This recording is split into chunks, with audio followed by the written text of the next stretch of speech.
उत्तर प्रदेश के चुनाव में समाजवादियों ने वोटिंग के पहले ही हार मान ली है और समाजवादी पार्टी और उसके गठबंधन में भगदड़ मची हुई है। आपको याद होगा कि चुनाव के पहले अखिलेश यादव ने ममता बनर्जी की तर्ज पर एक नारा दिया था और जैसे ममता बनर्जी ने कहा था कि ई बार खेला होवे, इस बार जब ममता बनर्जी की सपोर्ट की बात चली और उत्तर प्रदेश में वो समाजवादी को सपोर्ट कर रही थी, तो अखिलेश यादव ने भी एक नारा दिया और ये बोला था ई बार खदेड़ा होवे, इस बार उत्तर प्रदेश में खदेड़ा होगा, ये उन्होंने बोला था।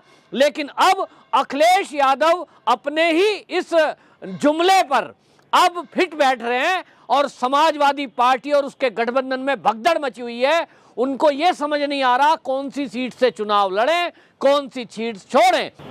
ये जाति का कार्ड खेलकर स्वामी प्रसाद मौर्य सोच रहे थे कि मैं यहां से जीत जाऊंगा, लेकिन अब उनको लगा कि आरपीएन सिंह आ गए बीजेपी की तरफ से, इनकी दाल गलेगी नहीं, तो छोड़ के भागे। और छोड़ के भागे फाजिल नगर, जिला तो वही है कुशीनगर ही, लेकिन वहां सीट बदल दी है। अब ये फाजिल नगर गए हैं तो अब फाजिल नगर में ये सोच रहे हैं कि वहां मुस्लिम और यादव के बेस पर तुम विधायक बन जाओगे, क्योंकि इनको लगता है कि वहां जिस तरह के अभी आंकड़े हैं, क्योंकि वहां मुस्लिम 90,000 हैं, मौर्य और कुशवाहा वहां 55,000 हैं, यादव वहां 50,000 हैं, तो इनको लगता है कि मौर्य जो हैं 55,000 और 90,000 मुस्लिम और यादव 50,000, इन सबको मिलाकर तुम जीत जाओगे। लेकिन इतना भी आसान नहीं है। स्वामी प्रसाद मौर्य जी अच्छी तरह समझ लीजिए, अखिलेश यादव भी आजमगढ़ छोड़कर जहां आए थे, अपना घर कह रहे हैं वो उसको, लेकिन वो जीतेंगे नहीं, करहाल से हारने जा रहे हैं। लगभग 20 से 25,000 मतों से अखिलेश यादव हारने जा रहे हैं। और आप जो बीजेपी को उखाड़ने की बात कर रहे थे, ये बात लोगों के दिल पर लगी है कि योगी आदित्यनाथ जी ने जिस तरह के काम उत्तर प्रदेश में किए हैं, जो उनकी सरकार ने ईमानदारी से 7 लाख वैकेंसियां फिलअप की हैं, स्वयं सहायता समूह के जरिए 1.5 करोड़ महिलाओं को काम दिया है, उनके हाथ मजबूत किए हैं, महीने में 2 बार 5 किलो राशन है तो 5 ही दिया है, 3 या 2 नहीं दिया, कट नहीं मारा, उनको हक दिया है महीने में 2 बार फ्री राशन देकर। तो ये लोग सब दल मन बना चुके हैं, जिसमें आपको बता दूं मुस्लिम भी हैं। ये इतिहास में पहली बार होगा। स्वामी प्रसाद मौर्य जी, आज ईवीएम का जमाना है, आंकड़े देख लेना, ईवीएम खुलेंगी, ईवीएम के आंकड़े बूथवार खुलते हैं। जो मुस्लिम मतदाताओं का बूथ होगा 100% आपको उसमें भी अब लोग समझने लगे हैं, मुस्लिम मतदाता भी समझ गया है कि हमने यादवों को वोट दिया और MY फैक्टर बनाकर यादवों ने 15-20 साल उत्तर प्रदेश की सत्ता पे कब्जा रखा, लेकिन मुसलमानों के लिए क्या किया? क्या मुस्लिमों के मकान बनाए? नो। क्या मुस्लिमों के लिए शौचालय बनाया कि गांव की महिलाएं मुस्लिमों की बुर्के में रहती हैं, लेकिन शौच के लिए उनको बिचारियों को जाना पड़ता था खेतों में? तो क्या उनके लिए बनाए? क्या मुसलमानों के बच्चों की नौकरियां लगाई? क्या मुसलमानों के लिए आपने राशन उनको दिया महीने में 2 बार? नहीं दिया, एक बार भी नहीं दिया। 5 किलो का 3 किलो देते थे, आधा दिया, कभी कभी कह दिया राशन इस बार आया ही नहीं है, मिल बांट के खा गए। तो मुसलमान कह रहे हैं हम अखिलेश को वोट क्यों दें? क्या हम अखिलेश के गुलाम हैं कि ये खड़ा हो गया बस? अरे मुख्यमंत्री बना तो अगर हिंदू मुस्लिम कर रहे हो तो वो तो हिंदू ही था ना। तो वो कहते हैं हमारा भला क्या किया, और इसलिए इस बार के मुसलमानों ने तय किया है कि वो आंख बंद करके अब MY फैक्टर नहीं चलने देंगे, वो उसको देंगे जो उनके लिए विचार करता है। और मुस्लिम इस समय बता रहा हूं, तो जो ये फाजिल नगर की जो सीट है, इसके आंकड़े आपको बता रहा हूं, 90,000 मुस्लिम हैं। ये माना जा रहा है कि ये 2 जगह बटेगा कम से कम, क्योंकि बसपा का भी कैंडिडेट है यहां पर, और 2 जगह बटने के बाद जो बीजेपी का वोटर है 90 में से 20,000 जरूर मिलेगा। और इसी तरह यादवों में अखिलेश यादव के प्रति आक्रोश है, क्योंकि वो कहते हैं कि ना इसने पिता का मान रखा, ना चाचा का रखा। अपने चाचा और पिता जिन्होंने राजनीति इसके लिए प्लेटफॉर्म बनाया, उनका इसने अपमान किया है। बुजुर्ग कोई साथ नहीं है, महिलाएं कोई साथ नहीं है, क्योंकि महिला अपर्णा यादव के बीजेपी में आने से वो समझ रही हैं कि समाजवादी में महिलाओं के लिए कुछ काम नहीं है, कोई सुरक्षा नहीं है। तो इसलिए यादवों की वोट भी जो ये सोच रहे हैं 50,000, मेरा एक आकलन है कि 25,000 यादवों की वोट भी बीजेपी को मिलेंगी। और जहां तक मौर्य की बात है, ये मौर्य कुशवाहा 55,000, ये भी समझ चुके हैं कि हमारे लिए कौन हितकर है। स्वामी प्रसाद जी, आपको तो कम से कम वोट कोई देगा नहीं। दूसरा वहां बताऊं, कुर्मी 30,000 हैं, दलित 80,000 हैं, और ये 80,000 दलित मैक्सिमम बीजेपी की तरफ आने वाला है।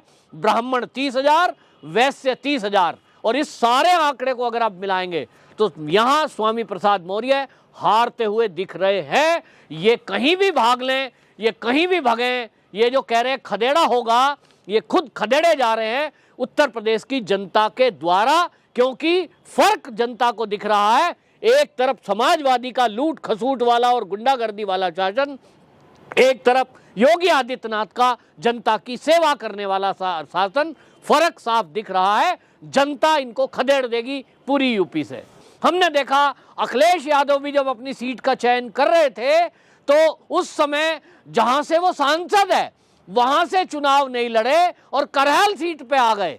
इसी तरह से आप देखिए समाजवादी पार्टी के साथ गठबंधन करके जो स्वामी प्रसाद मौर्य कस्में खा रहे थे, जो ये कह रहे थे कि मैं भाजपा को जड़ से उखाड़ने के लिए आया हूं, ऐसा स्वामी प्रसाद मौर्य जो अपने को ये कह रहे थे कि मैं इतना पुराना लीडर हूं, मुझे 10 सीटें चाहिए, भाजपा ने मुझे नहीं दी, दलितों के लिए कुछ काम नहीं हुआ, जो कि 4-4 मंत्रालय ले रहे थे।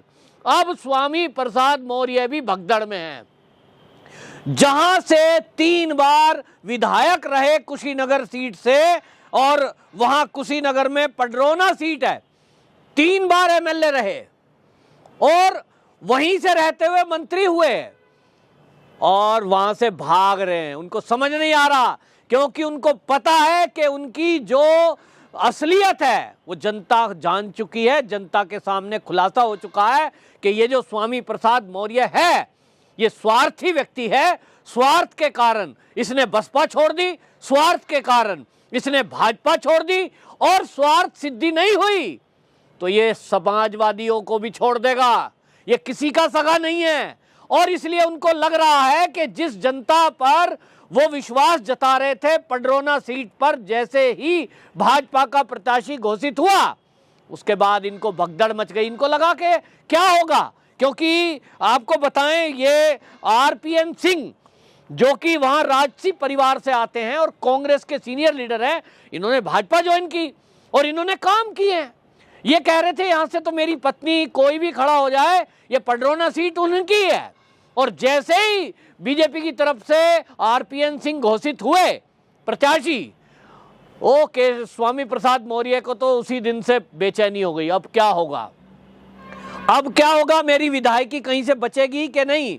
लेकिन स्वामी प्रसाद मौर्य जी, आप कहीं भी भाग लो पूरे उत्तर प्रदेश में, खुली छुट्टी है, ढूंढो, आप जीत नहीं सकते। क्योंकि इस देश में देश के जो लोग हैं, खास तौर पे उत्तर प्रदेश के लोग, वो सब राजनीति समझते हैं। उत्तर प्रदेश और बिहार 2 प्रांत ऐसे हैं जिनके रगों में, बच्चों के रगों में भी राजनीति है।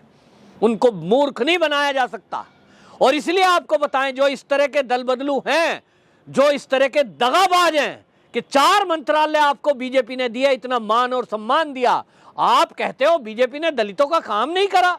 आप ही इंटरव्यू में एक टीवी चैनल की डिबेट में फंसते हो और आप कहते हो कि अखिलेश यादव के टाइम में जो केवल रजिस्ट्रेशन तक भी नहीं हुआ था कर्मचारियों का, और जो छोटे तबके के लोग हैं उनका, यहाँ योगी सरकार में 1 करोड़ से ऊपर हमने रजिस्ट्रेशन किए।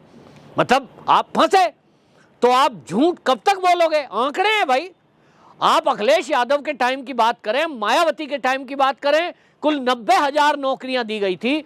अखिलेश शासन की बात करें, 2 लाख नौकरियां दी गई थी। और आज योगी सरकार है जहां लगभग 7 लाख वैकेंसियां फिलअप की गई हैं, जिसमें आधे से अधिक जो है वो पक्के कर्मचारी हैं यानी परमानेंट, और आधे के करीब जो है उसमें संविदा पर है। ये सरकारी आंकड़े हैं। इसको कैसे झुठलाया जा सकता है? तो स्वामी प्रसाद मौर्य जी जो जनता को झूठ बोलकर और ये सोच रहे थे कि मैं इनकी वोट ले लूंगा, फिर से विधायक बन जाऊंगा, उनका पोल खुल चुकी है। लोग सवाल पूछ रहे हैं कि भैया आप 4 मंत्रालय लिए हुए थे, श्रम मंत्रालय आपके पास था, क्यों नहीं आपने दलितों का उद्धार कर दिया? आपने क्यों नहीं उनकी नौकरियां लगाई? आप कहते हो नौकरी लगाने नहीं दी, ये कैसे होगा भाई?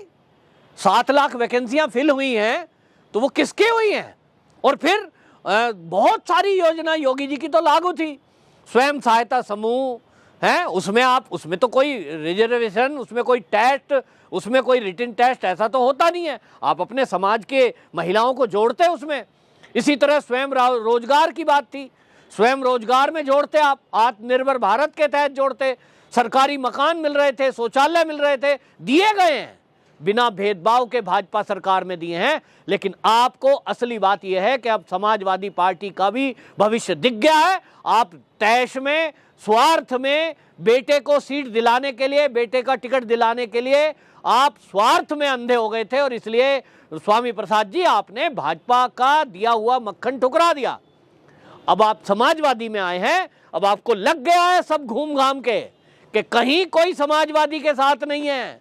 जितना भी उत्तर प्रदेश का दलित आप देख रहे हो, 2 ही जगह है, या तो बहन मायावती जी के साथ जाएगा या तो वो बीजेपी में आएगा।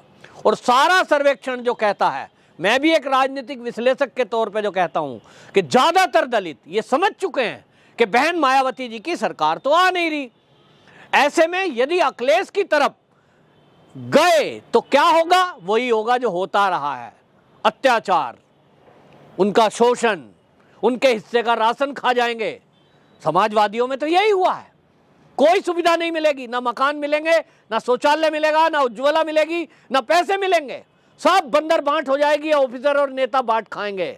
ये योगी जी है कि जिसका हिस्से का है कोई हक मार नहीं सकता, उनको मिलेगा। तो पहली बार उत्तर प्रदेश में दलितों को यह महसूस हुआ है कि हमारे लिए यदि कोई है तो वो योगी सरकार है। जहां आपको बताएं एक और मौर्य है जिसका नाम है केशव प्रसाद मौर्य है, उनका आप देखिए किस तरह से वो जमीन से जुड़े हुए नेता हैं और अपने समाज के लिए काम कर रहे हैं। वंदे मातरम।